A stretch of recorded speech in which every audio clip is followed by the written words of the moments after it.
खुलुमबाय गोजोन फुंबिलिनि गासिबो बडलेण्ड बुब्लिनि अनसायगिरिफोरखौ बरायग्रोबाय।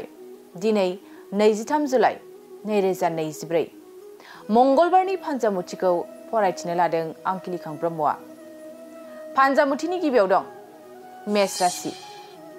मावनो लानाय थांखियाव जाफुंसार जानो हागौ, गोजौ फारसे जौगानो हागोन। वृष राशि। धोन दौलत आर्जिना लानो हागोन, बेफार फालांगि बायदियाव मुलाम्फा गोनां जागोन। मिथुन राशि। नंखाय बाथ्रानि थाखायनो गुबुनजों बांसावजानो हागौ, गोसोखौ जोबोरैनो दुखु मोनखांगोन। कर्कट राशि। देहायाव सानाय सुनाय बेरामा सोमजिनो हागौ, असान्थिजोंनो साना बारलांगोन। सिंह राशि। गोसो थोनायनि दौलेङाव गोग्लैगोन, गोसोआ उरां फारां जागोन। कन्या राशि। गोसोआव गोथार साननाय फैगोन, नखराव बयजोंबो गोरोबलायना थानो हागोन। तुला राशि। सावस्रिया जोबोरैनो गाज्रि जानो हागौ, गोबां दुखु खस्थ सहायनांगोन। वृश्चिक राशि। सांग्रां जाना थानाया मोजां, गावनि गोरोन्थियावनो खैफोदाव गोग्लैनो हागौ। धनु राशि। माबा मोनसे हाबा मावनायाव साहसनि गोनांथि जानो हागौ, गोसोखौ धैर्य हमना थानाया मोजां। मकर राशि।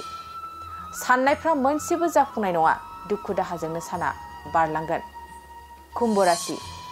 गुन गोनां हाबा मावना बयजोंबो मान होजागोन, रंजा खुसिजोंनो साना बारलांगोन। मीन राशि। साननायफ्रा मोनसेबो जाफुंनाय नङा, बरादा जोबोरैनो गाज्रि जागोन। दिनै सानसेनि राशि फरायथिनायाबो एसेनोसै। आसा खालामो नोंथांनि दिनैनि साना मोजाङै मोजां थांगोन, बेखौ बडलेण्ड बुब्लि नखरनिफ्राय मिजिंथिबाय। गोजोन्थों। गोजोनथाव खौरां। बाजाज बेग लानो गोसो गुदुं सुबुंफोरनि थाखाय गोजोनथाव खौरां। क'क्राझार सोहोराव थानाय दावहारु अट' एजेन्सिया 22 जुलाइनिफ्राय 26 जुलाइसिम मनसुन लन एन्ड एक्सचेन्ज अफारनि खाबुफोर होगासिनो दं।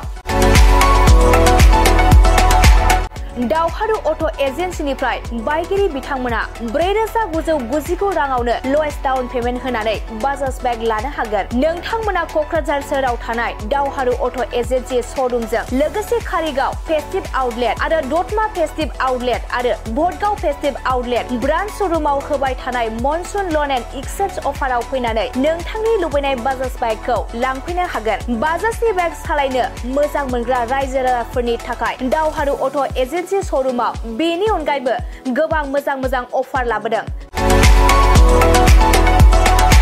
बेफोर अफारफोरानो जाबाय जेरै गंनै helmet free, 5 litre petrol free, 95% लट फ्रि एजुअर गिफ्ट आरो गासिबो मडेलनि एक्सचेन्ज खाबुआ एभेलेबल जागोन।